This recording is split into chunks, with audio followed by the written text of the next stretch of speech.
Where in the world is Montgomery Scott when you need him? Or Belana Torres? Oh my goodness, I just Or saw it. everyone and anyone else that's part of engineering? Ladies and gentlemen, good morning, good afternoon, and good evening, and welcome to a special edition here on the NDB Media Network on Saturday night. Apparently, we are not transmitting to any of our sites on Facebook right now. None. So be it. We're moving forward. We're on YouTube, LinkedIn, Twitch, and Twitter. So we thank you for joining us. And we do apologize for the technical difficulties. Apparently, our engineers aren't even ensigns yet. And it looks like everyone's being promoted in the lower decks. So I don't know what is going on. But that is Could we neither here nor grab one there. of those engineers over to us so we I can? don't know. Admiral, are we able to? I'm not an admiral today. Oh, all of a sudden? All right. Well, Yeah. anyway, ladies and Uh-huh. gentlemen, it is what it is.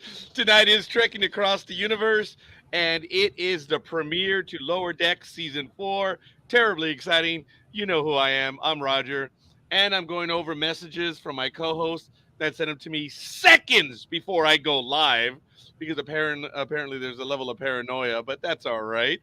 And I want to welcome my co-host, Michael Day, and our new not recurring, but our new co-host on the network here, Aaron Vanderclay. How are you doing, Aaron? I'm doing great. Thank you so much for having me. I'm very excited. Oh, I'm absolutely thrilled, and as Michael as well. Michael, how are you doing on this glorious Saturday night?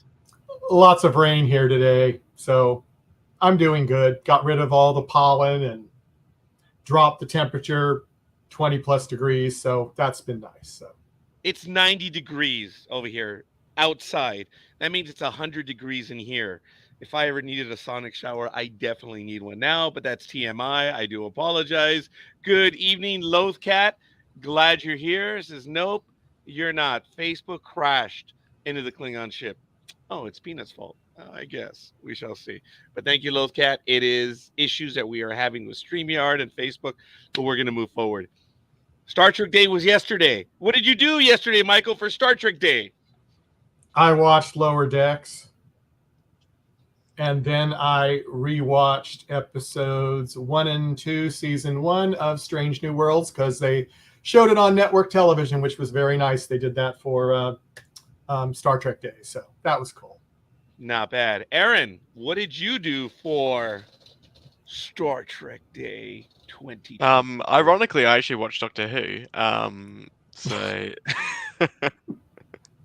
but no, I actually found out that we'd won a couple of awards in the fan film showrunners awards on Star Trek Day, so that was nice. So yeah, got to tell everybody that. So they're pretty wrapped. So yeah.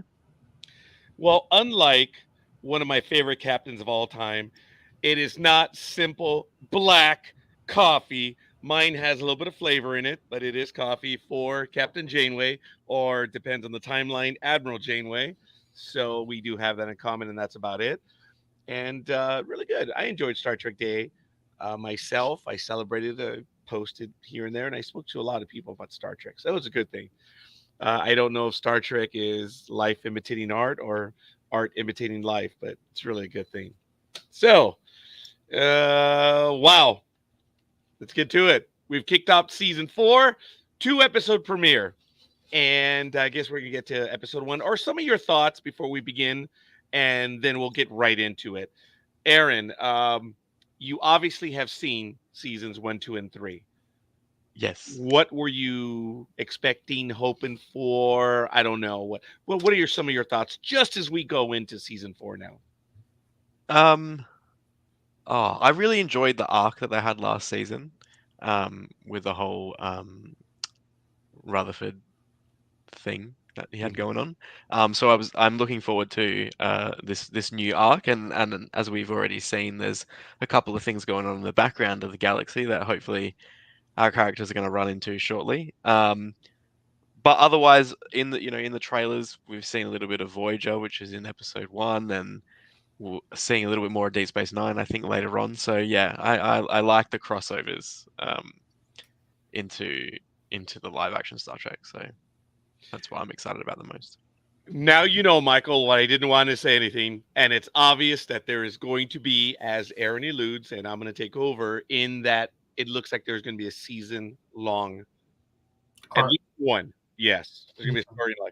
Now, do you understand why I bit my lip when I was telling you? I thought it was for another reason, so I'm glad you told me that. So I'm not one to have to, give everything away. I'm not that guy, but and it's so much fun to do it to you. you don't do that though because you're a storyteller as well. Uh, Aaron's a storyteller. He and I'm putting words in his mouth, actually in both of your mouths. You want people to not necessarily savor, but you want them to not endure it. I can't think of the word. You want Get them to, invested. yes, and yeah, yeah. So I like that and I appreciate that. So Michael, what were some of your thoughts going in? And Lothcat, cross the universe. Come on, cross the universe. Join us here in Star Trek land. What were some of your thoughts going in, Michael? well, I would have to admit these were not my favorite episodes, and I don't know why. Maybe it's because of other things that were going on at the same time, but um, I enjoyed them.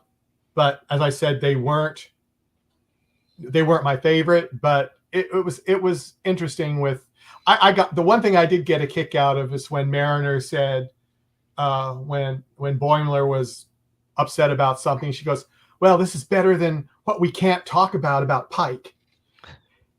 Oh, that's right. At the very beginning, At the very beginning. it's So a classified mission. yeah, Yes, they're not certain what it's going to be, and then when they find out it's something related to Voyager, it's like, wow, they all go yeah. crazy. Yeah. So yeah, it I was. don't know if you noticed it, but for some reason, Mariner went all fangirlish.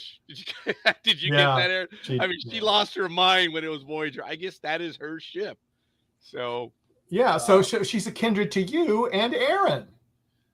It's true. Yeah. yeah. Yeah. And look, I'm there. outnumbered now, so I don't know what I'm going to Well, I do. don't know what. Oh man, I'm blocking it out. There. Oh my good. There it is. The Voyager right behind me. That's the model. I have the Voyager, which I am not going to build anytime soon because I don't want to ruin it. But I have built a Voyager before, and I'm going to get the paint kit, do a lot of that stuff. I just can't do it right now. But yes. All right. Well, we've jumped in on it. It is season 4, episode 1, 2 Vix. And it was a well done title change. 2 Vix. Really good. Written by Mike McMahon, directed by Barry J. Kelly and Jason Zurich. It's a 25-minute runtime. Let's get to it. We don't have to go beat by beat. We already got some thoughts by Michael. Um, that's interesting what you said, Michael. I don't think it's some of their best work, but it is still good nevertheless. Um, I am impressed with Mike McMahon. I don't pretend to be able to catch all of the Easter eggs or callbacks or whatever you want to say, but I think I'm getting a bit sharper. I don't know about you, Aaron, but on the first run, I've seen it twice now. I caught quite a bit, but it wasn't hidden either. No, no, no. Sometimes it's very overt. Yes, there was a bit of that, and I did like that in this episode, actually in both episodes. So I really thought it was cool. The I don't know what he was, the archivist or whatever that spent so many years trying to do it. He says, "This is what I'm going to be known for. This is the gift that we're going to be giving the Federation. Don't touch anything." And I think in sickbay he lost his mind because someone was walking in as he was handing the boxes to Tendi and to Lynn, and he loses his mind because someone walked in behind. He's, "Are you chewing gum?" Oh yeah, that was fun. That was I fun. feel I like enjoyed what's it. clever about this show is that there's several layers of like fandom in it. Like the characters are obviously fans of Star Trek, but in their universe, and so that uh, curator guy was just one level above it. Yes. And it's funny to see that, like in the other shows, you know, they mention Spock occasionally, but it's not like, oh my God, Spock, he's the best. So it's funny to have characters that are fans. Yes. So let me ask you this, Aaron. Then, so do you consider your level of Star Trek like a curator? Because you built a starship too. Oh Maybe not to the level of that guy. Although actually, that's a lie. Maybe. Maybe, yes. And even much more if you think about it, ladies and gentlemen, it is 6:11 p.m. Pacific time here on you know I got to do it on September 9th, and Michael is 9:11 p.m. But I think we're dealing with the temporal rift. We're definitely not dealing with the nexus. No, because if we're caught in a nexus, Aaron, we're screwed. We are. So I'd like to believe it's a temporal rift. There's no Christmas trees around, so no. My God, that's right. That's right. It is a bit different, but yes. Folks, I apologize. I was not getting to everything. Greg, I'm sorry you're feeling under the weather. Thank you for showing up 12 hours ago on Sports Talk with the Guys. And Lothcat says, I hope you feel better. Maybe you will be able to join us. Lothcat says, I actually thought the Voyager episode was hilarious. Love the reference to Neelix's cheese. Yeah, that was kind of cool. And okay, Roger, show the notes. I'm sure you have at least 5 for this episode. Okay. How many pages, Michael, do you have in notes? 0? Aaron? I know you're a modern man. Okay, but you have digital notes. It's all here. Oh, it's all there. Aaron has really good digital up here. Yeah. I have 1 page of notes for episode 1. That's it. For episode 2, I have 3 pages. Really? No. Yes. Oh my. So I don't know. Greg. So there it is. There it is, Lothcat. Greg says a lot of Voyager references, some amusing banner, but I got tired about halfway through. The cheese cracked me up. When they did reference the cheese, and in the exact same manner, yes. Now, Moopsy was in episode 2, which we'll get to shortly. But some of your other thoughts, Michael, in episode 1. Well, as I say, the banter, I mean, that was nice. I mean, it was, as I said, it wasn't my favorite, but it kept me entertained. Laughed a few times. I was expecting Janeway to pop in any moment sometimes. I really was. Yeah, because they were kind of selling this episode as like the equivalent of the Deep Space Nine one, and so yeah, I was expecting that too, that we'd see some Voyager characters, which I suppose we did, but yeah, well, in mannequins or whatever. Yeah. Yeah, I think we did see Neelix. We did see Tuvok. I don't remember who was on the bridge, if anything. that was Janeway and Harry Kim were on the bridge. It and was Seven was yes. in cargo bay. Oh, that's right. That's right. See, I missed those, so I See, like he that. he doesn't need physical notes. I told you. Good for you, Michael. I know. And Hey, thank you for I'm making just that clear. continuing our banter from Thursday night. And yes, no doubt about that. So their job is to transport the USS Voyager. Their first stop is Starfleet Command, and that's where what's his face went wild. Don't touch anything. And then it looks like when Billups has calibrated the transporter pad, says, "Hey, doctor, you want a lift?" Which is kind of funny. Like, sure, why not? In her own little kitty little way. And they go to the transport, and the little jar opened up, and a little petal made it. And see, much to the shock of everything in Star Trek, the diagnostic not the diagnostic, but the alert system immediately went off. Hey, we're supposed to be getting 2. We're only getting 1. Like, really, duh. And then we had Talibs, right? Is it Tillips or Talibs? What did they call them? I think it was Tallis. Yeah. I think it was Tallis. Tillips, yeah. Yeah, that's what I got right here. I did it phonetically as well. Talibs. There you go. And yeah, and then they're talking about this happened before. Let's see what Janeway did. I thought that was kind of cool. If you think about it, it's like, hey, she did it. It's just cheat. Let's follow. But there were some issues at hand that they couldn't resolve, and there was a lot of mischief going on. I believe it was at that moment where they say, okay, we'll handle what's going on over here. And then I guess they pull a panel or something, and the macro virus from season 3. Name the episode, Michael. I know he knows it. I don't remember the name Come of the on, buddy. episode. Swarm me with some ideas right now. Come on, come on. Rogers Fiasco. I don't know. Okay, Blockhead. I just told you the name. I'm sure you did, but Aaron, do you remember the name of the episode? It's called Macroism, I think. I thought it was The Swarm. No, no. That's another one? That's another Oh, one. that is? Okay. All right. I got shown up on that one. All right. Fair enough.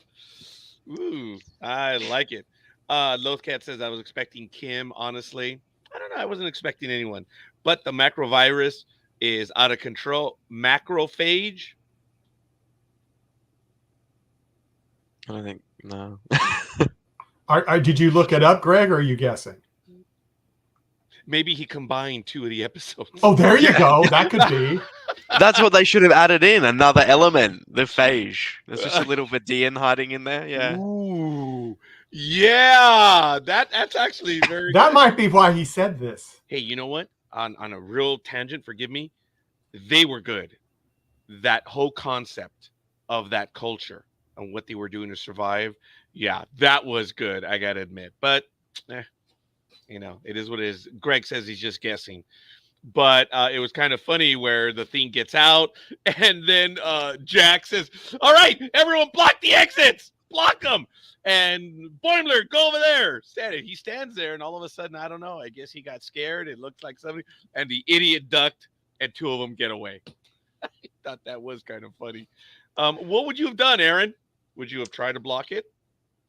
I mean, apparently they're very intimidating. I suppose you have to think about the original episode, right? These giant like viruses. You probably could have just fly spotted it and could have gone away, but then there'd be no story. So Okay, the macrovirus escapes, and then Mariner is like, "Dude, what's the problem?" I said, "Well, Chakotay used to be here." She was like, "What? What?" It's like, "Yeah, he used to be on this. I'm intimidated." And he says, "Let's go deal with the chunky cold sores." That's what Mariner referred to them as, which I thought was kind of funny. I did chuckle right there. And then we see things getting out of hand. Some more conversions, some more hybrids, and and Tendi and T'Lyn realize what's going on, and I guess the Vulcans don't care. T'Lyn says, "Yeah, we have to eliminate them." I love that T'Lyn has joined the lower Yeah. decks because I think she was a great character in season 2, I think it was. So yeah, she She brings a was new aboard the dynamic. Vulcan ship, right? Yeah. Yes. And she showed up at the very end of season 3. You're right. I had forgotten that, Aaron. Thank you. Yes, I do like that character. I just love her impeccable, cold logic. It's like, well, that's what we do. Yeah, and she's the perfect like foil for Tindy because she's so enthusiastic and so into everything. So. Yes. Looked it up. Macrocosm in the 54th episode of Star Trek Voyager, the 12th episode of the 3rd season. That was way back then. Yeah. So then I guess if that was the 12th episode, and knowing that they started early, like in August, that could have been, let's see, it was 1995. Probably November. And in 1996, I think that was 1997, 3rd season. Yeah. All right. Somewhere around there. But okay. Appreciate that, Greg. Thank you, Mr. Atoz. So good job. And we'll just. I'm sorry. What was that? Never mind. Aaron, what is the name of the character? How would you pronounce that character? And yes. Well, I was talking about. I want to know how Aaron's going to pronounce that character. Which character? The guy from Star Trek, I think it was season 3, the librarian.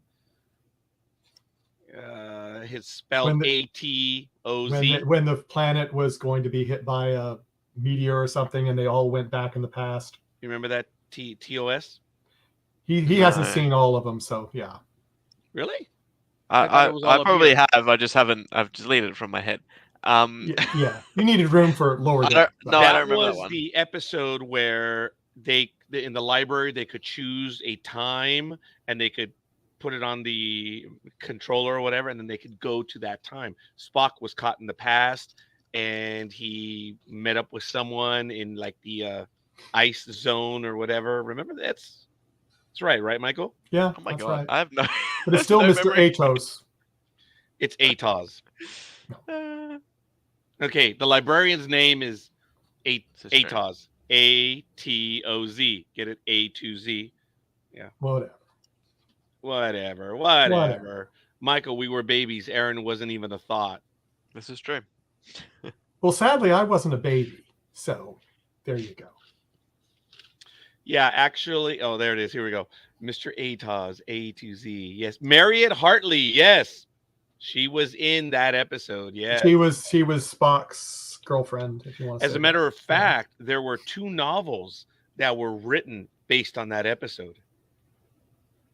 And it was very early on the run when they had no rules established. So Spock had a child, apparently, in the novels. And I think one was called Yesteryear, and I'm not sure the name of the second one. But anyway, all right. But getting back to the episode, I do appreciate that, Aaron. I did not think about her being the perfect foil for Tandy, but you're right. I mean, talk about opposites attract, man. It was really good. And just before, I think they're having a conversation, and Lin or Tandy says, "Oh my God, you would kill?" You know, and I'm like, well, yeah, it's just logical. You want to bring them both back. And she was just stunned by that. And apparently, Lin realizes that they're converting everyone and the entire crew is going to be a hybrid. She takes action, huh, Aaron? Oh my goodness, yes. So this was exciting. What were your I thoughts on really that? appreciate that when the characters combined in the original episode, like Tuvok's uniform and Neelix's uniform meshes, and he's got like this swirly pattern in the gold, and like I think most of the characters in this had a swirly pattern on their uniform, even though they didn't they didn't have any swirls. Um, I thought that was a nice touch. Yes, I did like that as well. And when they started collecting everyone, the other characters also had the same thing. They had a bit of both characters. And Lin is very sarcastic about Federation technology. She's like, "All right, I'm going to go in there and stop us. You can do it? Yeah, it's really easy to overwrite Starfleet technology." Like that was Vulcan sarcasm and arrogance. But they stop it. Tuvix comes running out, or actually no, to Illips. Now what are you doing? And she's just looking at him as she works the control. I thought that was funny, man.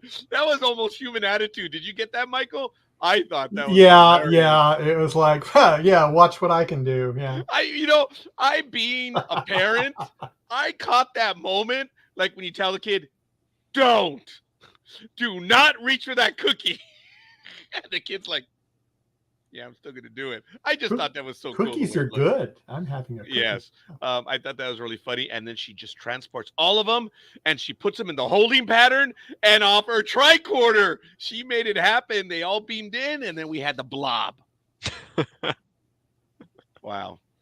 So yes, that was something. I want to welcome a guest. Thank you, Northwest Media. Hello from the Lewis and Clark Bridge, Columbia River, on the Washington State side. Northwest Media. I know exactly where that is. I was on that bridge back in 2010, and I was on the north side. I was on my way to call an American football game in 2010, women's football. So I know it was in July. Yeah, I remember. It was nice weather up there that day. But anyway, some of your thoughts, gentlemen, as we move on forward on this. Well, the blob was interesting. I just couldn't figure anything out with that blob. It was just a blob. And I think Lynn admitted, she's like, "Uh-oh." Yeah. Yeah. Which is a good like bit of character development, because I suppose she was very confident and cocky in that first episode that she was in season 2. So to carry over that thing, because she's not always right, in the same way that other Vulcan characters aren't always right or make the right decisions. That But was yeah. funny.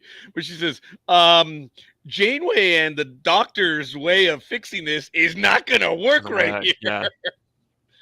So it was really good. And then Tandy just as you said a few moments ago, working together was able to resolve. It's because you don't recognize them, you don't know them. What are you talking about? Their personality. What And so, personality? yeah, that's right. And it was really good. So I thought that was a great resolution. Northwest Media. If you have a program on the internet, let us know where it is. If you want to show your website, and if you're watching the episode of Lower Decks, let us know what you thought about the episode. And of course, Lothcat and Greg, please continue. And it was really good stuff. Now, we did forget that at the very beginning of the episode, Jack teased Boimler by saying, "Hey, young man, I got some news for you. There's going to be some promotions coming up. So just do what you need to do, and good things are going to happen." And Boimler freaks out in the way that only Boimler can. Well, he did say just don't mess up. He did. Jack did say that. So just Yeah. don't mess up. Don't Yeah. do anything. This is a historic mission, and the only way you can mess this up is by a historic fuck up. So Yeah, and oh my goodness, he almost does it. And he really almost does it. That was kind of funny. You know, folks, in a way, I guess I did chuckle at the moment that Boimler dropped the stuff because unfortunately, Aaron and Michael, I am a bit of a klutz. I am. In my older years, I will do klutzy things. So when he did that, I was like, oh my God, that might as well be me, man. I ain't getting promoted. I thought it was good. I was chuckling right there. I wasn't expecting that they were probably going to promote these characters. I kind of thought that they were going to do that sort of typical animated show thing of, They stay that way like in The forever. Simpsons. Yeah, they'd be the same age, and they'd stay that way forever. So that was a surprise to me. Um, I grew up. There isn't a shot against anyone, but I grew up with the original series guys that went well into the movies, and I understand why there were no real promotions. It was a tight knit group. There are exceptions, and I could see why a lot of them did not accept promotion. Actually, they were promoted to higher ranks. Several Yeah, of them became commanders and stuff, and I'm talking about those but it old wasn't a big scientists. deal. Like it wasn't part of their story or journey. Yeah. Yes. And knowing that Kirk spent 4 years in the academy and basically came out a captain, and these guys are 3 years in and they're still ensigns, there was a problem. So, in a way, I was surprised happily. In the back of my mind, it's like, are they going to stay ensigns forever?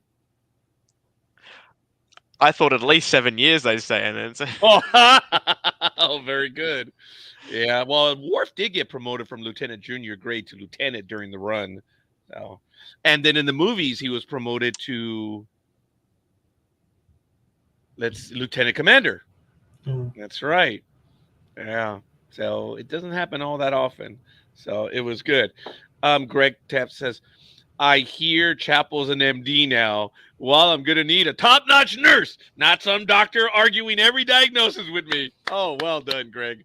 Yes, that was in Star Trek The Motion Picture. I like that. That was good. Greg, I'm sorry you're not feeling well, brother. And I do thank you for joining us in the chat room, as well as Northwest Media and Lothcat. Thank you, guys. It does mean a great deal. So the promotions took place. Boimler, Tandy, and the very last one shocked her to no end, and it was Mariner. And what was really kind of cool was like, why? Because you know what? Because we have cameras, and Jack saw that. No, go ahead, Aaron. No, I was laughing at that. Yeah, I thought it was kind of cool. He says, I saw what you did, and that's what it means to be that. And Lothcat says, after 4 years, I was hoping for promotion. It makes a nice arc to the story continuation. Yes, just remember, we are in the 4th year. So I don't know who the heart was directed at, but I'll accept it for right now. So, but then they realize, or we, the audience, realize that Rutherford was not promoted. So that And that was creates. sad. So it was bloody lucky that the next episode came about. Yeah, it was a direct carryover. And lo and behold, gosh darn it, if these guys don't know what they're doing. But, and this is what I alluded to Michael, at the very end of the episode, we get something. we go over to a Klingon ship, and thank God they did not break out into boy band song and Well, see, dance. I was figuring that was going to happen. So I might have thrown something at the TV at that point. It's the wrong Aaron, show. It's the wrong uh, show for that. well, yeah, actually it is. So you never know. Aaron, I don't know what it is, but I told this to Michael that when I was watching season 1 of Lower Decks, I was in something happened in the third episode that I really blew a gasket. The cheese and my Voyager, dude, it went bad. I was so angry. I turned off the episode. I was, and then I guess I gave it a few days, and I thought about it, and like, why was I angry? What I don't what know what what was it? happened. I don't know. I genuinely Okay. don't know. Something happened in the episode that I genuinely blew my top. And that was the episode where in the preview it shows that Mariner is messing with the new blast shield. Oh Remember yeah, that? yeah, yeah. I thought that was funny. Especially in the preview. I thought that was hilarious. And a lot of people in Star Trek were turned off by that. Remember that, Michael? yeah, A lot of people did not like that. And she had a little bit to drink. Things happen, man. I thought it was kind of funny. So, Greg was no, I don't think so. He likes your Lothcat porn. So it wasn't directed to me. It was probably directed at you. So that was episode 1. The Klingons discover a life form, which from a distance kind of looked like Tin Man to me. that's what I thought too until they went closer because I thought the same thing. And I go, ooh, they bringing in Tin Man? And I go, ooh, I don't think so now. It didn't look like the right shape of a ship, and it didn't. That's not how the weapon worked in Tin Man. Yeah. I have to say, and I'm not sure, Aaron, what you thought about it. To me, it just looked like Tin Man. I didn't think it was Tin Man, but that's the first impression I got from it. What were your thoughts on that, Aaron? I'm gonna have to look it up. I can't remember what that It, looked it like. was that ship, just from the angle. It's something small, but Oh then right, it yeah. goes slave 1 on us because it changes its angle. Yeah, that was when I said, oh, it's not. It's not. I Tin. feel like that reminded me of something else, and I can't for the life of me think what it was. But the whole idea, the shape of it, and the fact that it moved forward, I feel like I've seen before. But I'm not Star sure. Wars. It did kind of look like a robot head. Maybe it is from Star Wars. I don't know, but it just, I don't know. Okay.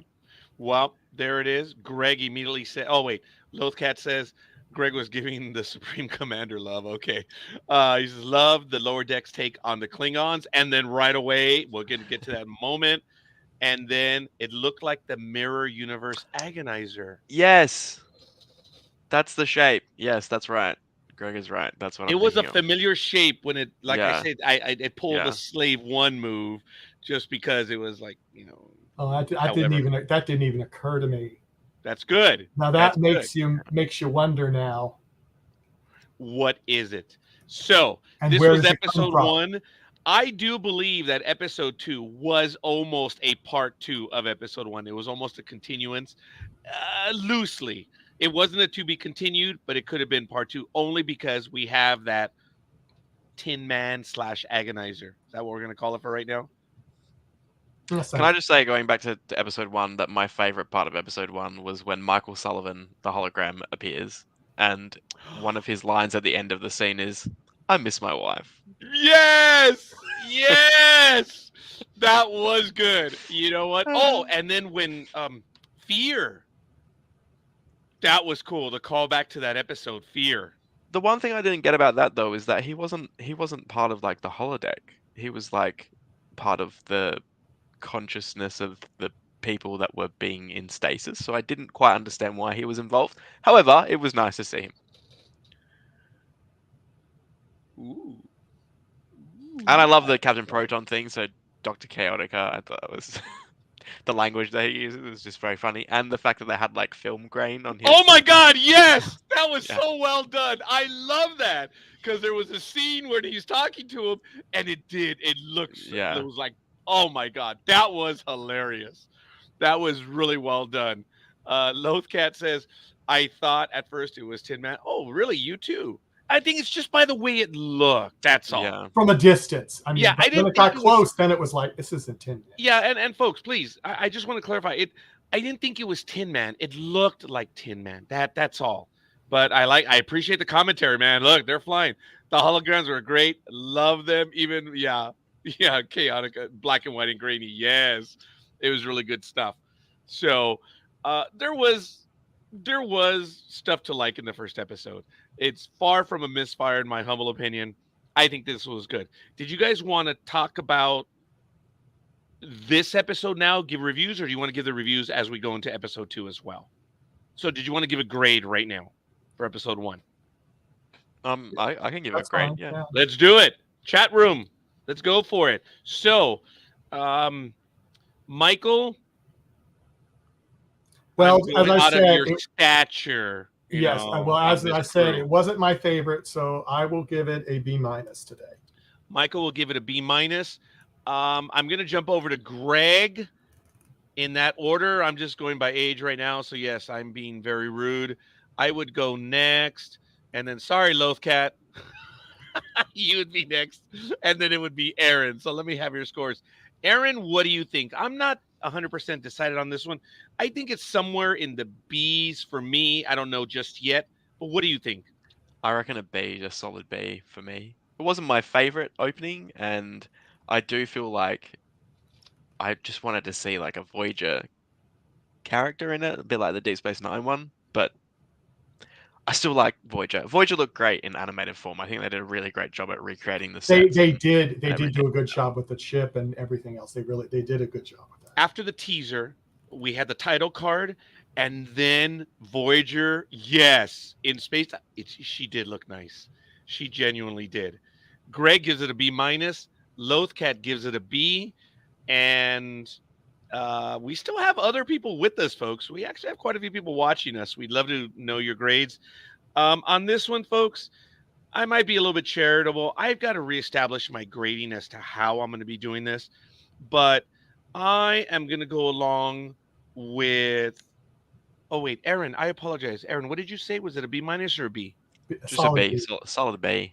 Oh, you know what? Then I'm gonna. Oh, there are three of us then. Hey guys, this is consistent. Greg and Michael B minus, and Lothcat, Aaron, and myself gave it B's. So that's not bad. That is still a good episode. I'm not saying there were issues with it. It's just it didn't blow me away. No. But forgive me. I agree with everyone. They did give Voyager a lot of love in this episode. Yeah, they did. And it was Every other really minute. cool. Just about. Agree with Aaron. Reference overkill, but no cameo. Ooh, okay. Well, I know we've had Janeway, of course, in Prodigy, sadly. And we've also had Tom Paris in the last season episode. I don't know if we've had anyone else. So, Yeah, it wasn't Chakotay in Prodigy. Oh yeah, Chakotay's in Prodigy, yeah. I apologize. I should have And remembered. Seven's in the other show, so Yeah, Seven's in the live action, so maybe it's time that someone else had that. yeah, we need some one of the other ones. Yeah. Yeah. There was an article. I'll see if I can find it for you, gentlemen. I read it over the last day, and it was actually Roxanne Dawson. They interviewed her, and she's really doing very well. This is way off topic. She's doing very well as a director, and they asked her about revisiting Star Trek, and she goes, "I'm actually not doing sci-fi right now." And then she got a major program on Apple TV, I believe. But Yeah, that's yeah. neither here nor there. Well, So maybe she's that was a returned to diversion, sci-fi. so we wouldn't know. So she wouldn't, she didn't want people to think that. I didn't get all of that, Michael. I'm sorry. Oh, well, I said, maybe she was deflecting. Okay, that's fair. Yeah. That is fair. Folks, there was some fun to this episode. This was far from a misfire. It's just, I'm not going to say it had issues, and I think I just said that a moment ago, so I think my hologram needs to be reset. Okay, But I'll do that for you. yeah, but sure as hell couldn't find an engineer when we needed one. But whatever. Actually, that was a cheap shot, wasn't it? So I actually got a good smile out of Aaron on that one. I'm sorry. Lothcat says, yeah, that opening shot of Voyager was breathtaking. It was a cool shot. I can't say enough. they did give it love. Now, I commented in Ahsoka that when the Rebel fleet showed up, it did nothing for me. And when I saw Voyager here, I didn't gasp, but it was nice. That tear did not drop down my cheek, but it was nice. I feel Did it like it's give you? also the music as well when that comes in. It's a Yes. great score. It's very evocative, and so yeah, Very that in combination with recognizable. the ship, yeah. It really. Yeah. It was good stuff. So, folks, we're going to go ahead and get into it. We're going to do the second episode here. And the second episode is entitled I Have No Bones, Yet I Must Flee. It was written by Aaron Burdett and directed by Megan Lloyd. This is episode 2, 23-minute runtime, premiered with episode 1 on September 7th. Immediate follow through or continuation. A Romulan ship looked like a B Wing or something else. I don't know. It was a little odd shape to it. It had the familiar Romulan warbird shape, but it but was different. it was on its side. It was on its. Is it Yeah, correct to say it was on that its was the axis? original. That was the original concept for the Romulan ship. Was the other way, so that's why it was like that. You are right. Wow, that is Aaron is Easter egg. good. Aaron is Yes, good. I mean, yes. Yes. Sorry, Commander Russo. My Constar Chronicles character is on bed rest. Okay. Lothcat says, Michael, Roger just needs to be reset, period. woo.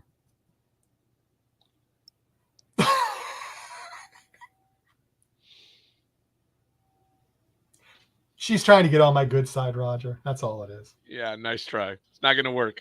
Earlier war, but yes, exactly what you said by the TNGR team. You're right. I actually had a book on that, and it was a familiar view, but it did look good. I suppose I understand why, because of the way that we see Star Trek. Because Star Trek in the universe, they're at a certain plane, they move a certain direction, stuff. Yeah, I get that. Pig pile on Roger. Well, all right, whatever. Do whatever you guys want, I guess. But it's all good. Episode 2. Michael, go for it. What are some of your thoughts? Oh, I'm sorry. The Romulan ship decloaks. And it's so funny. They are dealing with Romulan paranoia. It's like, it was overthrown the leader, and just like they were on the Klingon ship. Yes, it was the same conversation funny. with but with the Klingons, it was the conspiracy, the honor killing and how you rise up. And then with the Romulans, it was neurotic. Like, that was funny. And then when the captain, I forget exactly what the captain said, but it was, don't insult me with this. That was creative. And as I try to tell people, folks, this Lower Decks is not for everyone, but it plays in the universe and in a way that we never thought we would see. So it was good. Michael, your thoughts on that? And then Aaron, please. And we go forward. Again, we don't have to go beat by beat, folks. And I kind of like when we just jump in on stuff too. Well, I enjoyed this one more than the first one. Why? I have no idea, but I did. Maybe because, it was a continuation of the episode before, because, Mariner was a scream in this. I thought, I don't know. It was, I don't know what to say. I just enjoyed it. So, I thought that was handled very well, that there was a conversation going on and Mariner shows up, and this was elegant proof that she didn't hear the entire conversation. Yeah. And she misinterpreted. But did we didn't hear everything either. That's what I feel, that we did not hear everything. No, I don't think we heard everything either. We kind of heard what she heard. We were Mariner. Oh, God, I can't believe I said that. We were Mariner for a moment. No, we were. Point of view. Yeah.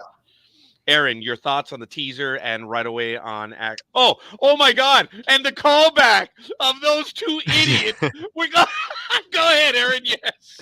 I feel like I was so distracted by that I was like, oh, what did they say? Oh my God! Yes. But no, great. I'm almost up to that episode in my TNG rewatch, so I'm excited to tell the family that was the joke.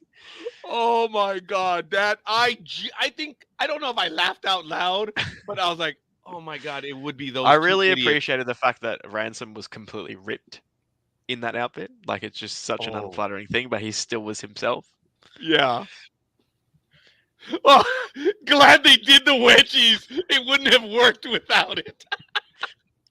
Yeah. Oh my goodness. You know what? It was funny, and it really did look good. But I forget exactly what he tells them to. I didn't have a chance to write it down, but he says something about pain, of course. And when you see Shax is falling back, obviously you can't see his reaction, and you see Jax Ransoms. He's like, "Ah!" And then I don't know if you caught in the mirror, you can see the pained face of Shax. He's got his eyes closed and he's in a lot of pain when he's falling back. So I thought that was cool. That was good storytelling mode. Lothcat says, did anyone notice when the ship was destroyed, the command chair was flying into space? Actually, I did. I missed that. I I didn't say that did either. see that. Ah, Yes, I didn't see it in the Klingon ship, but I did see it in the Romulan one. And correct me if I'm wrong. I did. I think I did see it in the Romulan one, not the Klingon one. But it's kind of funny. The ship was, the chair was just flying away yeah. because I'm paying attention to chairs, Lothcat. But it was good. You want one? Mariner. Basically, it sums up to where he says Mariner doesn't know the score, and she hears that, and she's listening to betrayal. And the way it was said, I think we all could have inferred that, and it did kind of suck. Oh, it would sounded like he was, he set her up and to fail. I mean, Yeah. that's what it sounded like. And I could see why she took it that way. And I took it that way too. And I go, boy, he's a mean blankety blank today. So what's his problem? So Now, after they worked out and Mariner, or while Mariner threw a tantrum left, they worked out. Tiny bit of trivia. What were they going to have right after workout? oh, what was that? Oh, Hot fudge sundae. Yes! that's right. That's right. Hot fudge Sundays. Oh my god, that was funny, and I thought that was hilarious. And I think one of them said it's cheat day Yeah, today. it was cheat day. That's what they said. Yeah. See, That I was picked up on Ransom. that because I had a cheat week and it was Ransom not good for me. has that full workout attitude, man. It is funny. You guys remember in the early season where he was talking to the crew and he says, "Get out of here! I got to work out. You've been working out. Get out of here!" God. I love who plays Captain Ramsey. You know who it is, right? Oh my god, it's just absolutely hilarious. I love the actor. I've grown up with him from Stand By Me and all the way. I mean, he was a pudgy little kid in Stand By Me. Yeah. Then he was on And he's, Sliders. oh my gosh, yes. That kid is loving life. And it And shows. he's married to number one. I mean, he's just got everything. Remember we were talking about Strange New Worlds? And I said that there was a reason why Boimler couldn't look her in the eye. I thought it had to do with, it was an in joke. Remember that about in real life that he couldn't look at her because he was related to Jack. But no, it was a whole other touching thing at Whole the other very end, thing. which was really cool. I love the whole conversation of a pinup poster. That was funny. But I'm sorry, way out of there. So they're gonna go for the hot fudge sundaes, and then Boimler is while they're all in the lower deck bay, and I guess they're moving out, and Mariner comes up. She's throwing a tantrum, jumps up. She's mad. She's pissed. She feels the betrayal, and she is just flat out angry. Lothcat says, I didn't think he was setting her up to fail. I thought he was setting her up to leave the ship so he didn't have to deal with her anymore.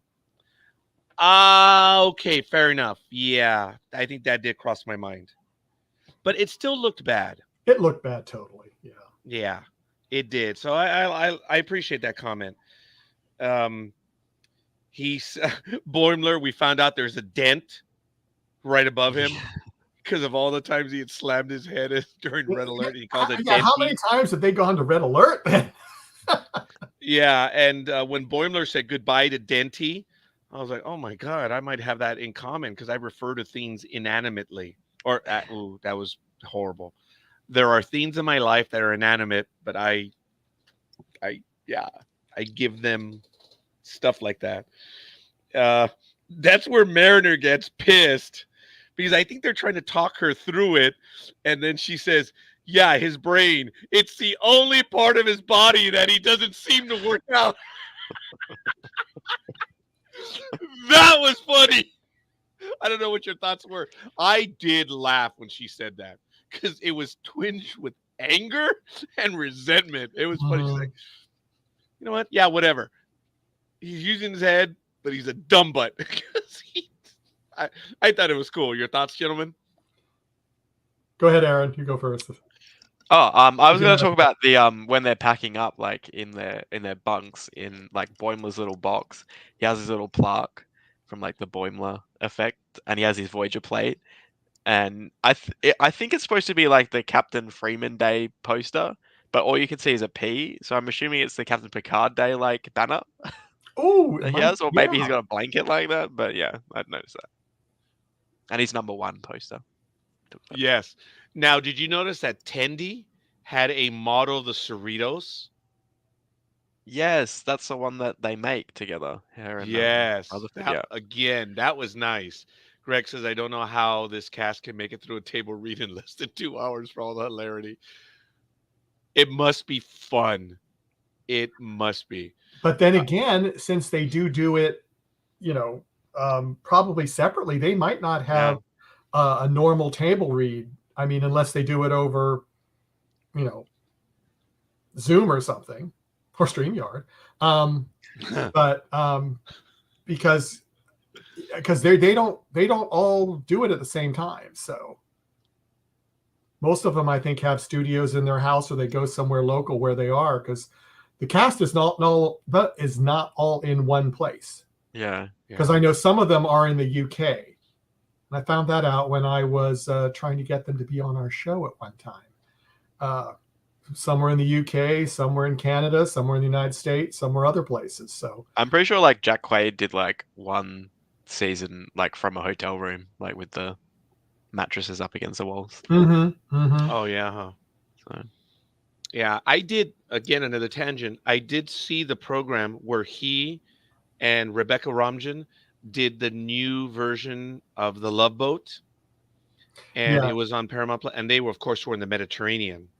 So I thought that was kind of neat. It was kind of like Survivor, something like that, on the yeah. And Love I, Boat. I thought it was going to be like the original Love Boat, and then it ended up being, not. And I, Gilligan's Island instead.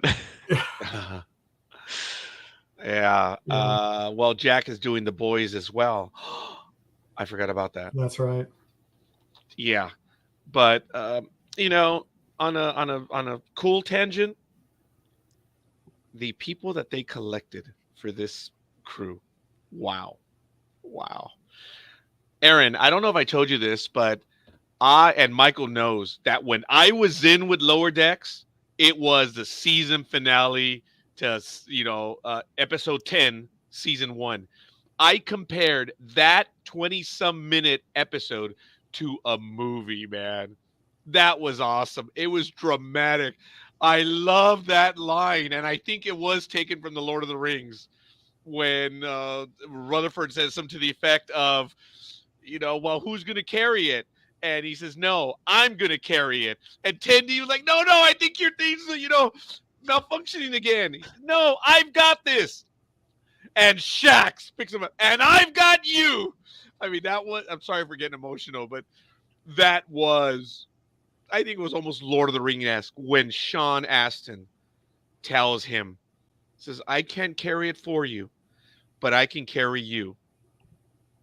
Okay, did you guys remember that in the movie? You guys saw that in the movie, of course, right? In the I Lord of the have Rings, the I haven't seen Lord of the Rings. I attempted to, but I fell asleep in it when I was a child, so I've never gone back, unfortunately. You got to remember the age, Roger. I mean, he's a youngster compared to us. So Thank you, Greg. I'll yes, take and that yeah. as a digital hug. What? So, but you still saw the episode. Aaron, episode 10 allows me to tell people you need to watch this series. There's a lot to like. You When actually said that Thursday. I did again, I You was did. saying to people, yes. I said, folks, there's payoff. It is, guys, this is a freaking cartoon, man. Yeah, I think that's what puts people off, though, the fact that it's a It cartoon. is. But It at is. the same time, because it's shorter and they're like character driven, there is more character development. Like these characters are probably more developed than any of the like live action original Yeah. like 90s characters. Certainly in like the next generation characters, like these ones actually have an arc. So Yeah, you and get more going back, invested in it. season 3, the arc with Rutherford, that was impressive. That was cool. And another crooked admiral. He says, "Wow, it gets to the point where you run up against a wall. You got to do something." Oh, so because you run up in a wall in a socialist, or I'm sorry, an altruistic society, that's what you have to do. Yes, Greg, I'm still on the what? I know, I still am. So maybe we can do a watch party. Karen's like, "Yeah, it ain't gonna happen." So it's all good. Your thoughts on the rest of the episode, guys? Because there's a lot of stuff that was happening on this one. Because right after that, Mariner says, "All right, no problem. I'll see your pair and I'll raise you." As she says, "I'm gonna win this. You think you've got the best of me? No, I'm gonna go on a Mariner tear." And I forget exactly what she said about a pulsar or whatever. And Yeah. Tendi answers her back. But she goes, yeah, Oh yeah. She starts being defiant, and she gets ready for the away mission, and she's in her workout clothes or whatever. And oh no, I want to be comfortable. It's not anything important. that's interesting. You know, Or if I got the wrong episode. no, Hopefully no, not. no, no, no, no, no, no, No, no. that's You're right. good. No, that's right. Yeah. No, you're right. I'm actually commenting about this. It was a mental comment, but we forget it's a cartoon when we start watching. Do you guys encounter that? Yes. You I do. really? You forget that it's a cartoon? Mm-hmm. I think also because it's steeped in all these references to the live action show that you just think about those and then you just don't think Well, about the I fact will that say, it's a because of cartoon. what we were doing on Thursday night, when we're doing Ahsoka, I mean, I remember watching Rebels, and I would forget it was a cartoon because it turned me off at first. I said, "Oh, I'm not going to watch a Star Wars cartoon," and I did, and I forgot it was a cartoon. I mean, it was so well written. See, we're off on another show. I'm bad, but You're okay, brother. You're it okay. was it was the same thing here. It's like, yeah, when I get to the point, if it's well written and I'm really enjoying, I forget it's a cartoon. And then I think, oh, look at all the makeup that they're doing. Oh, wait a minute, it's a cartoon. I mean, if I would, they could not have done the last episode that we just talked. I should have brought this up. Live action for probably the Yeah. same budget as they did this one, Yeah. because we're combining everybody, and I mean that would have been major money with makeup and prosthetics and all And that. hiring another actor to play those characters. Mm-hmm. Yeah. Yeah, but they did it, and so I forget. I mean, Lothcat is so right. I do forget it's cartoons. I mean, if it's really got me, I forget. I feel like also this show is very confident in its style. Like it has a distinct style to it in Yeah. terms of even the way the art's drawn. And because it's so confident in that and it incorporates like legacy characters and stuff into that style as well. Like it Oh, and then they had to turn it into live action for Strange Yeah. New Worlds, and that was a challenge that they were telling him with the uniforms and the shoes. There were no such shoes in the real world, anything like those. They had to make them.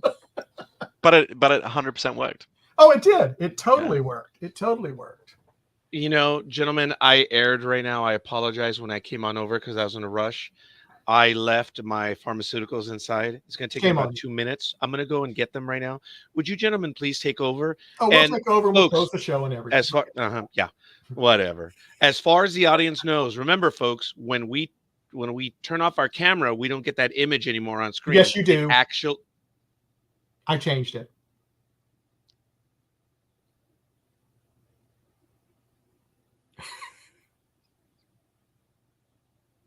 We'll see if it works. Mhm. We'll see if it works. This will be a good thing. See, it works. Ha ha. Well, what were some of the other things in episode 2 that jumped out at you, Aaron? So when Boimler gets reassigned his room, and he goes into the room, and it's like near a nacelle, and so all he can see is like the glow of the nacelle. Because like when you go to a theater, there's bad seats everywhere. So Yeah. there's surely bad room. There's bad rooms in hotels. So yeah, I love the idea that there are some rooms on the ship that are particularly poor for accommodation, and he just happened to get that one. Yeah. Yeah. But then again, it's like he's not the, higher up. So he gets the, I feel like though it was a very like at the end of the episode when we see that resolved, where all you had to do was literally just turn down the turn down the blinds, basically. turn down the blinds, and it was like, oh, okay. But yeah, also I love the fact that he has little action figures of like Mira, Oh yeah. Archer, Oh and yeah. Spock and Data, I think. He Yeah, didn't have Pike. no, And I no. wonder if he did, but then after he met him, he goes, "Oh, I can't have this now." I just love the idea, a bit like the Data bubble bath that's in like season 2 or something like that. Like, who's making this? And are they getting any like income from this? Like, who licensed their image? Like, yeah. Yeah, it's true. And I did like that it was resolved and they just didn't put down the blinds. It's like nobody would have wanted to have been in that room, and everybody would have complained. But just put the blinds on, so. And there certainly wasn't a view, so No, unless you like to no. look at the nacelle all the time. Yeah. So. Yeah, you better watch it, Lothcat. He might do something. Mhm. Okay. We When this were program talking started about an his hour. room. Yeah, of course. Yes. We were talking about Boimler's room selection at first. Oh my God, hilarious! Yes. Now look, folks. I started this program an hour ago. It was 90 degrees outside. That means it's 100 in here. It's now dropped to 82 outside. When I walked outside, it was darn cool. It's like I got the prescription bottles. They're cold. That's how hot it is in here. So I apologize. The room selection was absolutely awesome, man. I thought that was a lot of fun throughout the episode. I'm sorry I didn't hear what you guys were saying about it, but that was damn funny. No, it was funny. It was funny. Now, if we were saying Boimler at is the not end, as Boimler is not as smart as he thinks he is. No. no. And we were also talking about the action figures while you were gone. Yes. Yeah. He had Kirk and he had Spock at first. No, it was Mira, Archer, Oh. and Spock, and then Data. See, and then I said I didn't see Pike, but I said maybe he took Pike away after he actually met Pike.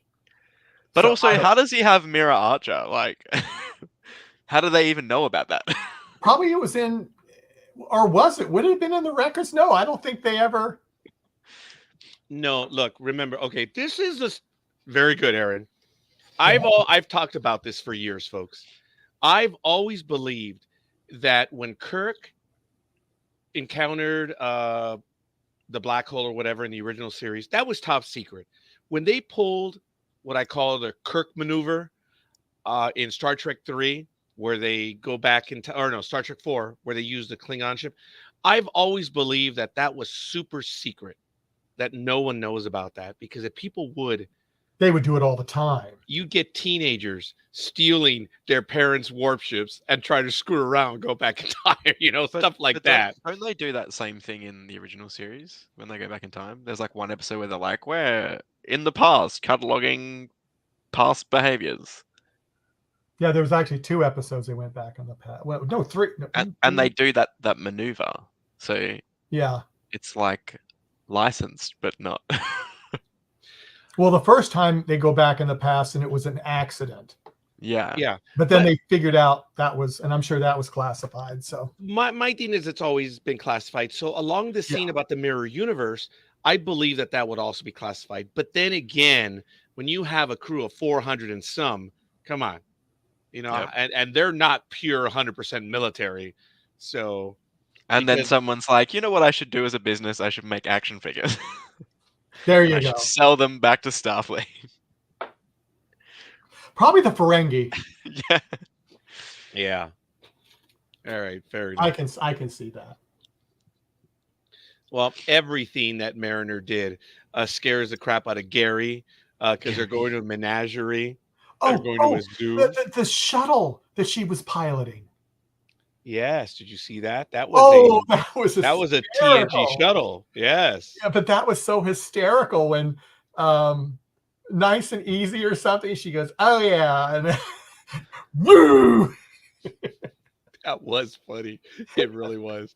And then what does he say? Have to replicate me a brand new pair of pants or something? Uh, Oh, I'm not sure if it's there or if it's after when Gary tells her, "Are you guys breaking up or something?" Yeah. yeah, yeah. That was good, man. There has been a little bit of tension between the two. Yeah, I think Oh, it was at since day one. Yeah. There's one episode where they think they're in love with each other, isn't there? As well. yeah, and I guess she gets stabbed, and then at the very end he's gonna bring her That's up on right. charges. He's like, "What the hell?" That was funny. Is because you didn't follow my orders. That was something. Yeah. But I love where it's in. I guess it's in the season finale of season one where the captain tells Jack, "I want you to take over everything, and I want you to be hard on." Oh my god, that was so juvenile. The conversation.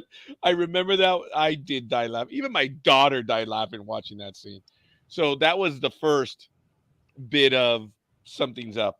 But they have teased it for a little bit. Yeah. I don't know if they genuinely like each other per se, but yeah, I think there's a little bit of a Some yeah, kind of respect on some level. yeah. But yeah, I think they do have feelings for each other. But it's something like you have a feeling for that person that you're never gonna have something with, I guess. But yes, Lothcat says I cracked up with him having the new room in between the holodeck. What does he say? How do you have one room in between two holodecks? That was funny. Lothcat says she would love to see a relationship between them. It would be so funny. What do you mean? They've already had a relationship. I mean, she takes one for the team, and he's like, "I'm throwing you in the break." they don't. They don't really care for each other as far as that. But it was good. What else, gentlemen? What else did you? Well, the whole menagerie thing, Yes. and a reference to obviously the cage. Every time we see a menagerie, it's a zoo. Yeah. Yeah, there's been a few menageries in this show, I feel like. There Yeah. was there was Well, one the with the data Spock was the one with scene data on in the it. roof. Yeah. Yeah, they picked up these humans. That's why they're there because apparently there's no violations, whatever. And then Mariner's giving attitude, and he says, "But these creatures have I have provided them a safe home." hmm So, and then we switch over where Rutherford is now trying to get promoted. Rutherford and Tandy, and the first thing is he tells Billups, "I have adjusted the vibration to 0.05." It's like, really? No way, because what's his face, homie over here did, 0.06. Yeah. That Who? was funny. Yes. And then later on, it was what was the thing that he did? Oh, I can't remember. There was a couple of things. He kept doing the next one, and he would get bested by that new Oh, thing. the second one was he increased power output by 7 something Something Cochrans. or whatever. Yeah. I can't believe I said Where's pronounced it Greg when wrong. we need him? And then the other guy did. Oh yeah, but he created a third tube and it did not set the reactor. Yeah. Because you I feel saw like it that's sitting there. that's a typical like workplace thing where you just feel like you'd done something good and then it's like, oh actually this person did this just before you. You're just like, Yeah, and then right after that, after the third tube, that's where Boimler moved next to the holodeck. But before that is .06 in action. Oh, that's right. When they activated the .06, Boimler had the Goggles. visor Yeah. Or whatever. from Yeah. the original series, right? That was really cool. And he was like, "Oh, I did it." And when they lit up the .06, boom, he got blinded again. That was funny. Poor Boimler. And I did like that. And then when he is in the holodeck, he's got the figures where he sets them up. And Ta'ana and Shax, well, they get busy playing Robin Hood. And then who was on the other side? Was it the captain? Yeah, and she had a speech as president of Earth or something like Yeah, that. man, that was funny. Yes, loved all the wacky Very, switches very and thin measure. walls. That's all I can say. Very Yeah, thin that walls. didn't know they were that thin, man. No. Mm-mm. That was good. And I love his line. Why is there room between the two holodecks? And then, of course, this is where they talk about it, actually before the third tube, the 7 Poco Cochrans or whatever. That's where they're talking about Noopsy. And they say, well, it drinks your bones. How the hell can something drink your bones? And then we see how it does it. They're like, ah! They all run off. That was funny. Uh, Again, something that would never happen in a live action show, but No. yes. No. yeah, it's just They can do it so much outrageously easier in cute. Yeah. cartoon. But this is where they have the conversation. When Moopsy is on the loose, uh, Jack and Mariner have the conversation about it. And made me think of Pokemon, he says. Moopsy. Yeah, I think so. He says, I'm not talking. She says, I'm not taking the bait. Oh, no, he says, I'm not taking the bait of your insubordination. And she says, what are you talking about? And he says, what have you been trying to do all day? She's like, well, no, okay, I guess. And that's where they have the realization that Yeah. he's like, no, you idiot. I'm not going to fall for it. Like And all then the other ones that aren't as Yeah. smart as I am. Right. He says earlier, doesn't he say that I'm smarter than all these first officers? Yeah. Was it in this episode or in the prior No, it was episode? this. It was That was this this one. Yeah. Okay. Yeah. And then Moopsy, they trap it in this room and it starts pressing buttons and it turns out it's in the main control room. Oh my God. They're like, oh, what are we going to do? And then we find Boimler in the Jeffries tube. And then the menagerie is falling to the planet. The reason why I have so many notes, folks, for this is because every time there is I don't know, Aaron, help me out on this. Not necessarily a transition, but whenever they switch scenes, I refer to that as a cut in scene. So I have a line in my notes whenever there's a new scene. Yeah. There was a lot going on in this episode. And it jumped back and forth. In a script, you would call that like intercut. So you're like, so you Mhm. don't always reference the same Yes. scene all the time. So it would be like scene A, intercut with, and then it carries on. Yes. So as far as my note taking to keep track of everything, whenever there's a new scene, I draw a line on my notes. And folks, on page 2, 1, 2, 3, 4, 5, 6, 7, 8, 9, 10, 11 different scenes. That's a lot of stuff going on.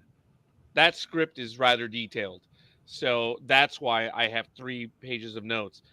Boimler's in the Jeffries tube. He finds Rutherford, which is really kind of funny. And as I said, Menagerie is falling into the planet. And we find that Rutherford fails, which was really something. And then Tendi orders Rutherford, attention, stand at attention. And she orders him. She goes, oh my God, this is the first order I've ever given. So that was cool, that scene with them. And that's where Rutherford admits that he turned down many promotions. Because he wanted to stay with them. Yeah. Yeah. Because he said, I wanted to stay with you. Yes. And Yeah. that's a great bit of character development that, obviously we don't know that's been happening until this point. And it says a lot about who he is and how he cares for his friends. So yeah, I thought that was good.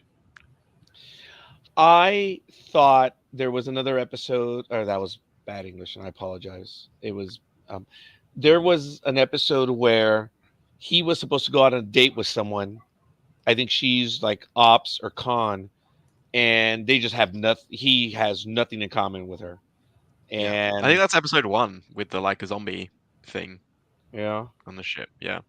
okay. Well, he he blows it, but they have a connection, these two, and they do a lot of stuff together. And when I was watching episode 10, season 1, Tandy is with Rutherford as he's recovering, and she's reading to him. That was Yeah. so cool. That was a lot of character development.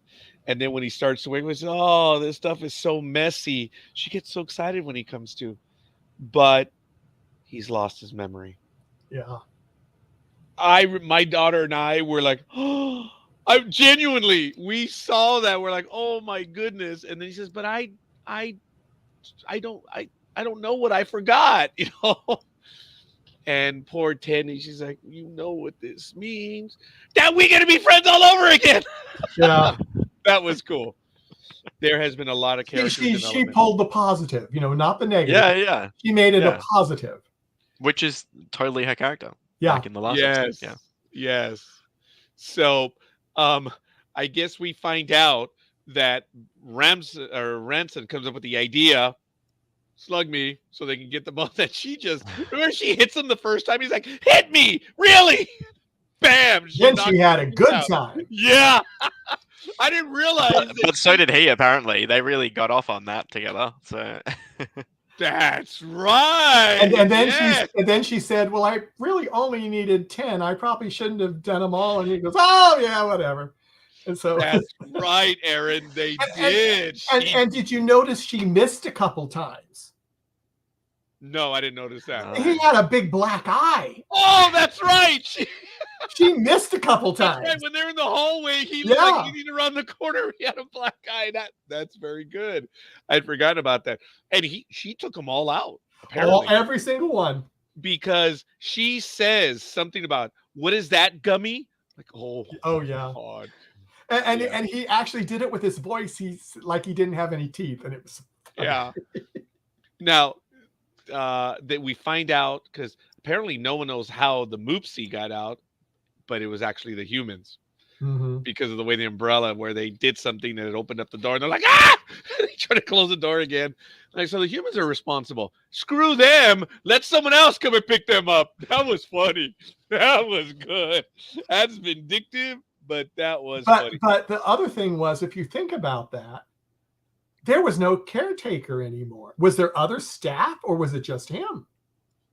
No, I 'Cause think it was he got- just the 'cause he banana got- guy, yeah. Because he got whatever deboned, and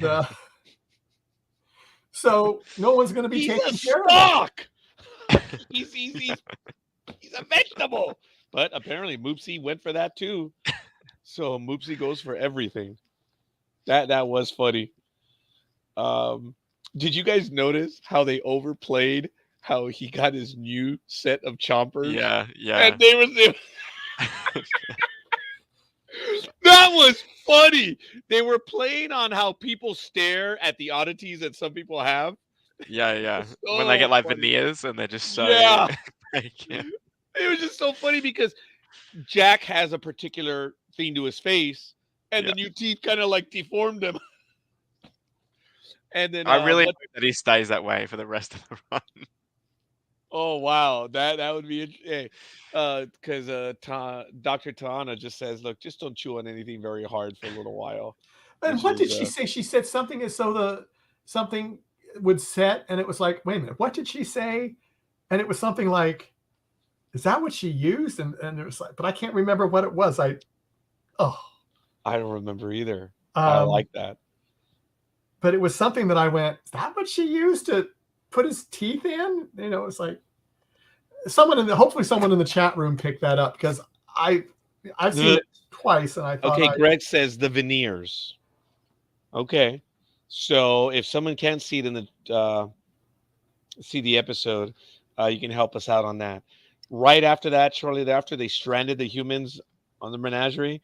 Rutherford and Boimler are headed to their new quarters together, which was kind of cool. And which didn't make sense, because you need a tooth to do a veneer. maybe that's what got me, that I was going, what? Is that the same thing that Aaron pointed out earlier about? But wait, how do they know about the mirror universe, Archer? Maybe they had his teeth on file, and they had a 3D scan of it. Who knows? Who knows? Or they just, or they replicated it from This is transported absolutely awesome. We're having a conversation in real life of Ramson's chompers. teeth. Yeah. Yeah, that is funny. I like that. Chopper. You said chopper. Yay! I said chompers.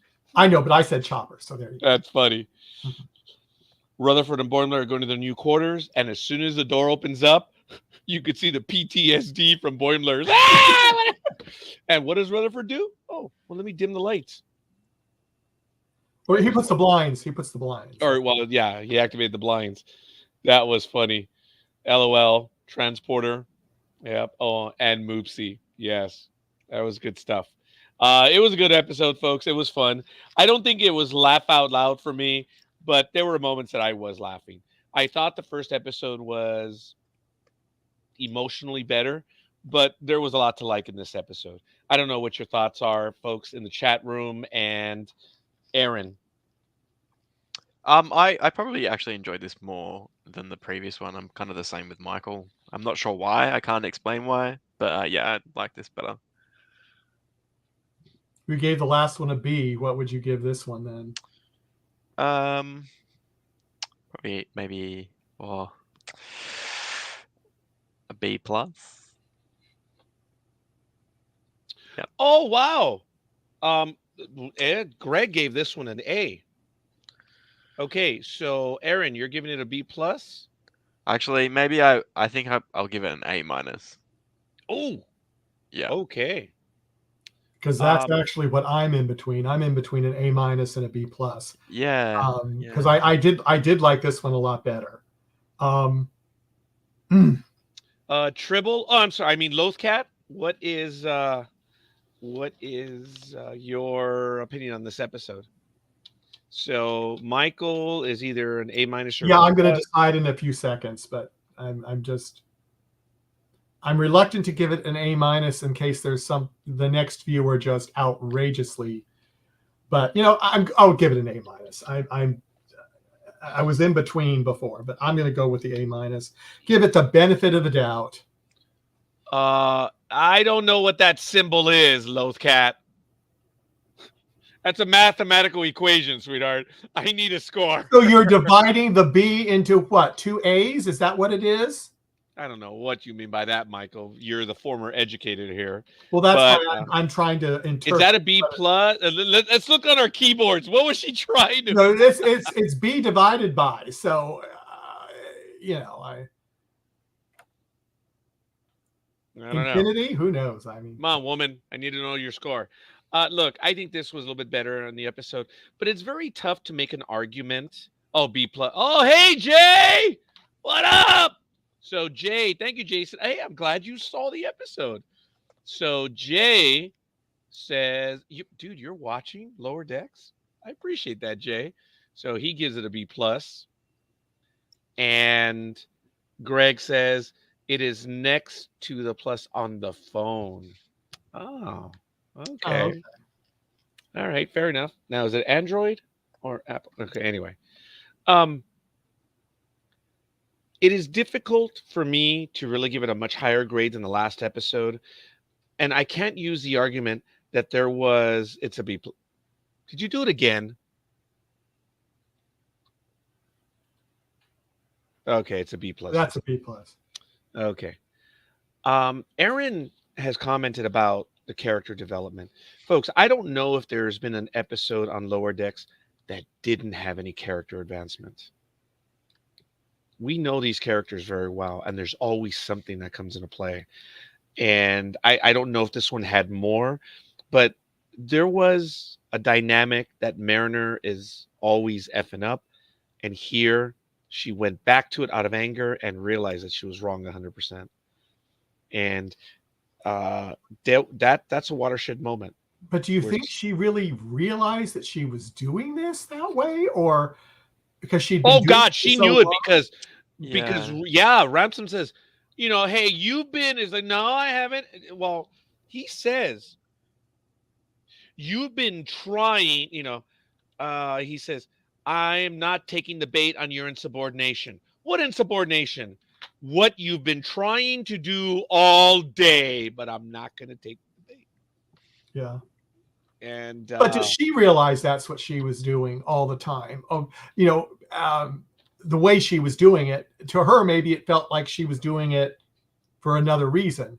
And then when he brought this to her, that it was kind of like, oh. Well, remember, her first word out of her mouth was very human by saying, no, well, yeah, I guess. Yeah. It was Yeah. real. It's just like a personality of like self-sabotage. She's like, yeah. Yeah.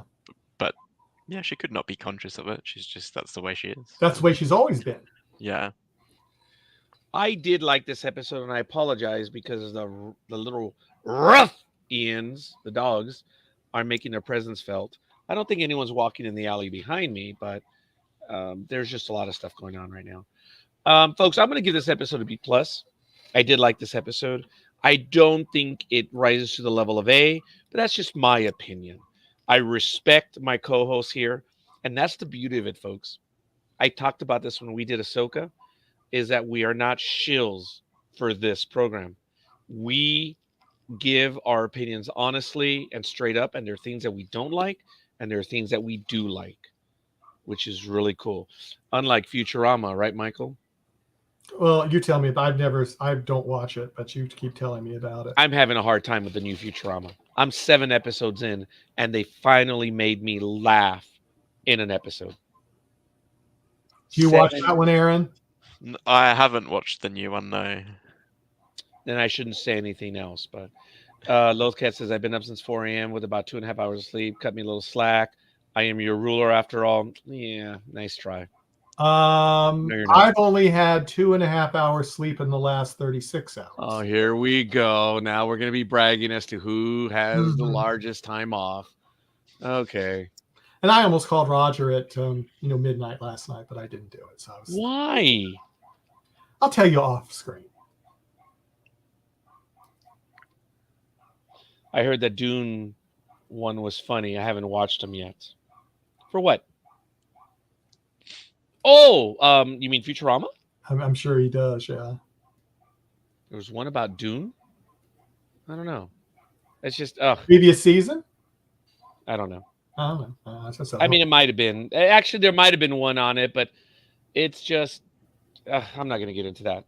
I'm just not. I don't want to give my opinion and ruin it for others. Not that they rely on my opinion. I just don't want them to, color it.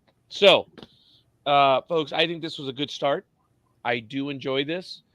I am a fan of Lower Decks, and I'm lucky that we have them. I appreciate it.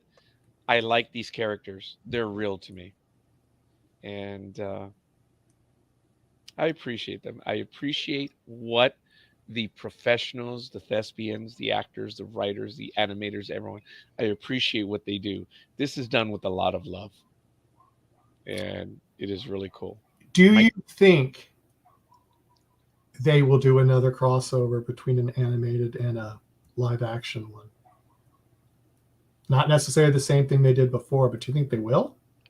Because obviously, I feel like they don't have that many options now. Like no, but no Picard, no Discovery. Yeah, but then again, if they pull a live action to the animated, then they can do it without having to do too much. So I'm just saying. So, I mean, they brought some of the some TNG characters over for Lower Decks and stuff, and even Voyager characters. But but who knows? I just will throw that out because that episode did so well, I think, on Strange New Worlds. I'm just saying that if there's a good story, I see them doing it. Yeah. With Discovery, perhaps that's interesting. I don't know, because Discovery, as we know, is coming to an end. So I don't know. Look, I really don't see it happening again, at least in the near distant future, unless there is a good story.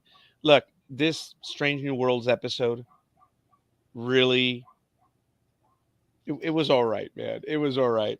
They made it real. They made it good. And it was nice to see these animated characters come into what we call the real world, I guess. It was neat. I did. I don't know if I told you this, Aaron, but I mentioned to Michael that it was logical that Boimler, if you look at them in real life, Boimler, well, the actor Yeah, yeah, looks yeah, like Boimler. yeah, Mariner looks like Mariner. yeah. The young lady that plays Tendi does not. I mean, she does, but no, Maybe if not you even painted it close. green, but yeah. Yeah. And Rutherford does not match either. Does not match. But you never know. That's just my opinion. I don't know if it would work, but having these two, Boimler and Mariner, that was really cool. That was because Shax, the gentleman that plays Shax. Oh, that does not fit. He's a big, gruff guy, but he nope, doesn't Yeah, fit the profile. yeah, So it's okay. That's just my opinion. If there's a story that works, hell yeah, they'll do it. It's all based on story. And if there's anyone that knows something about story, it might be you up there. Yeah. So I appreciate those comments. Any other thoughts, guys, on what we're gonna do? Because for this, Michael gave it a B plus. No, I'm sorry. I apologize. An A minus. Greg gave it an A. I gave it a B plus. Lothcat gave it a B plus. Jason gave it a B plus, and Aaron gave it an A minus. Folks, again, think about that. That's a very narrow field. The lowest score it received was a B plus. The highest is an A. That's not bad, man. That's not bad. Aaron, you mentioned that you received notice of some sort of award or something for your program. yeah, yeah, yeah. Please For share. Outbreak and Resistance, the last two short films that we did. I was saying to Michael before we started actually that we, shot one of those in 2021 and one of them in 2020, early 2022. So for us, it was a long time ago. But yeah, we picked up I think 19 awards for Oh, wow. this thing. So was this But each nominated or won? one. So, but each category has like 3 tiers. So Yes. that's why there's so many of them. But yeah, so that's great. Everyone obviously is very excited about that. So yeah, Congratulations. We look thank you. forward to your next episodes, and hopefully, when you do have Yes. something out soon, we would be able to have you on, and maybe we can have some of the cast members as well. And I look forward to. I apologize for the barking, For sure. folks. So It's okay. Yeah, now the barking is gone. I didn't do it. Well, I know you did, but still, I can still read lips. Yes, exactly. Yeah, and I can still read lips of the dogs, because they're in the back right behind you.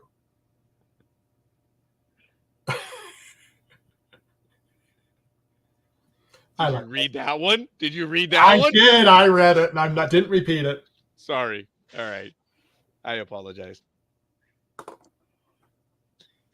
I muted myself. Michael, your thoughts as we fit. That was a bonehead move. What, on the dogs? Is that what I'm supposed to comment on? Or? On the episode and as we finish up. Oh, as I said, well, I gave it an A minus, and I was just going to say all the people that have been involved with Star Trek fan films all gave it A's. I just thought that was interesting. Yeah. Yeah. Hell yeah. Yeah. Thank you. Damn nice Yeah. job. Yes. I'm lucky, folks, that we have this program. It's neat. I look forward to it, and I'm eternally grateful. Greg, hopefully you'll be able to join us next time around. I understand you're under the weather. Thanks, pal, for spending your time with us. Lothcat as well. Jason, thank you, young man. Appreciate it. There we are. All right, Michael. Very quickly, do you want to go? Oh, well, okay. Well,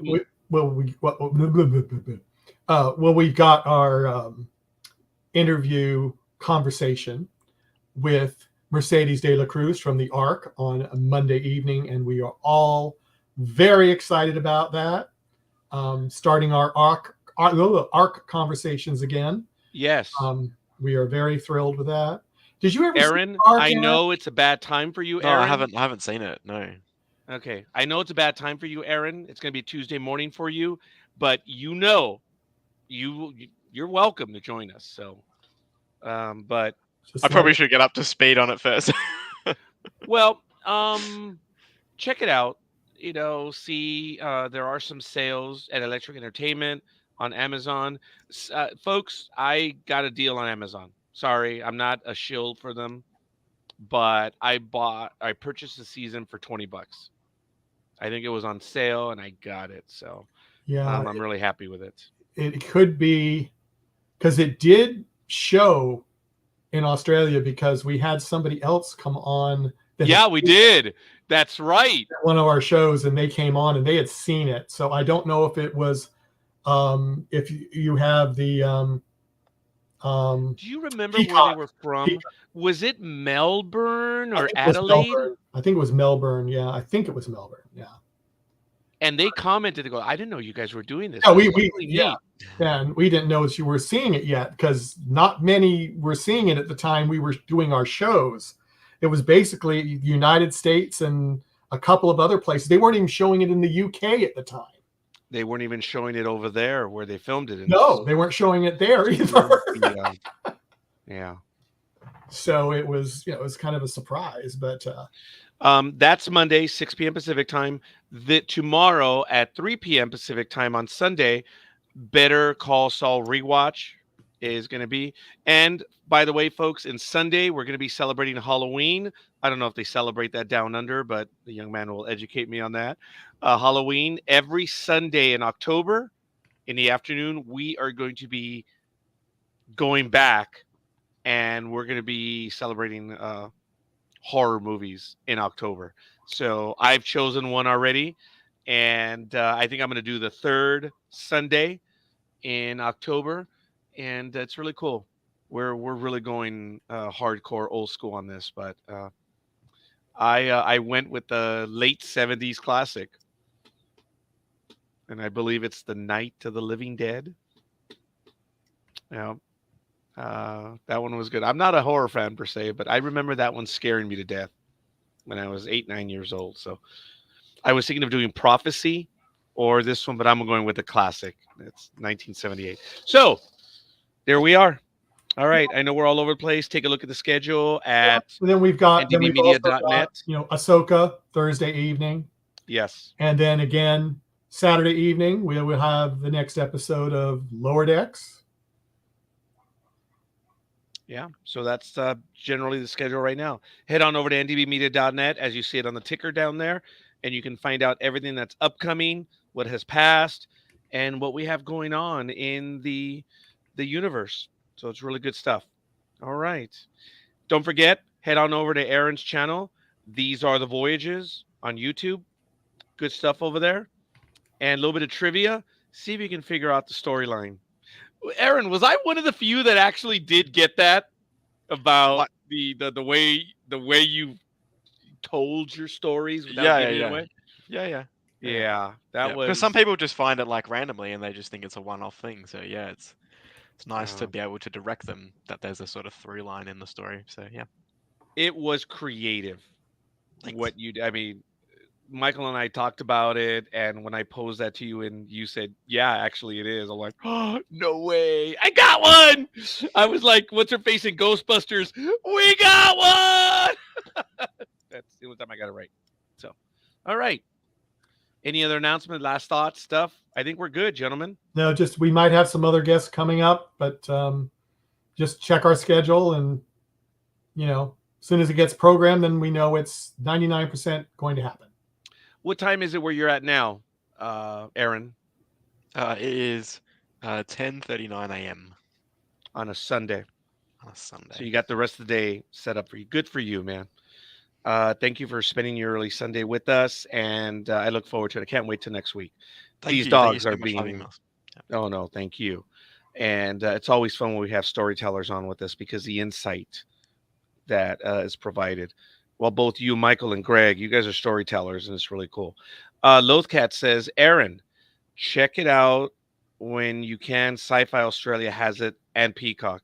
Plus, if you Okay. buy it electric now, I believe still has it to buy.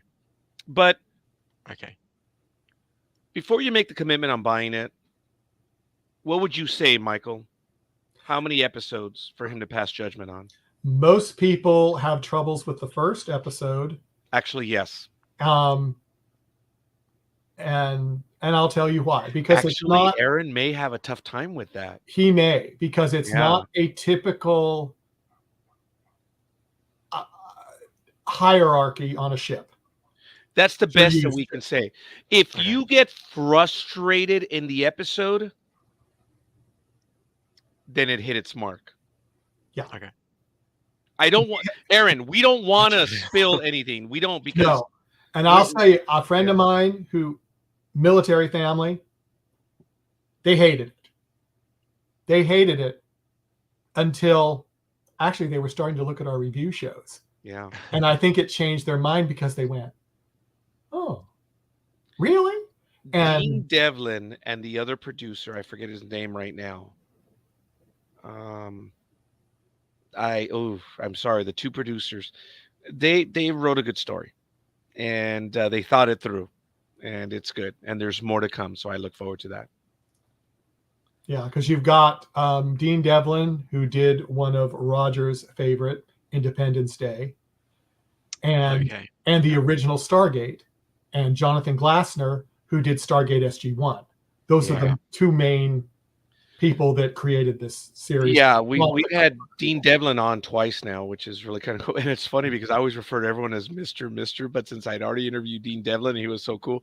I think I was the only one. Oh my god! During the interview, I was like, "Yeah, so Dean, when you're on the," I just called him Dean. Although he was so cool, like most of them are. So Yeah, but as I All said, right. but it's a different take on a ship, and Okay. some people they don't understand. you may have to forget your Star Trek Etiquette? command Yeah, structure. yeah. Okay. Yeah. The way things operate. And that's it. I'm not going to say anything else. Lothcat, thank you. Jonathan Glassner, yes. Greg says, bear in mind of the setup, So it's good though. But hey, Greg saw the series through too. So check out episode 1 and 2. And then if it's on sale, it's up to you if you want to invest in it. But if you have Peacock, it's on there. So go for it. Okay. Um, I hope you enjoyed, young man. But Thanks. the I'll thing give it a about it shot. is there's more to it. And Okay. Dean Devlin and Glassner, they're storytellers, man. They're good at what they do. Uh-oh. What happened? You Ah, just exploded. got an appointment scheduled. Oh, there you go. So we better roll. No, not today. Oh, I thought it was today. Okay. No, I just right now when I looked over at my phone, I said, "Oh, someone scheduled an appointment." So it's all right. Oh, maybe it was Aaron. I don't know. Yeah.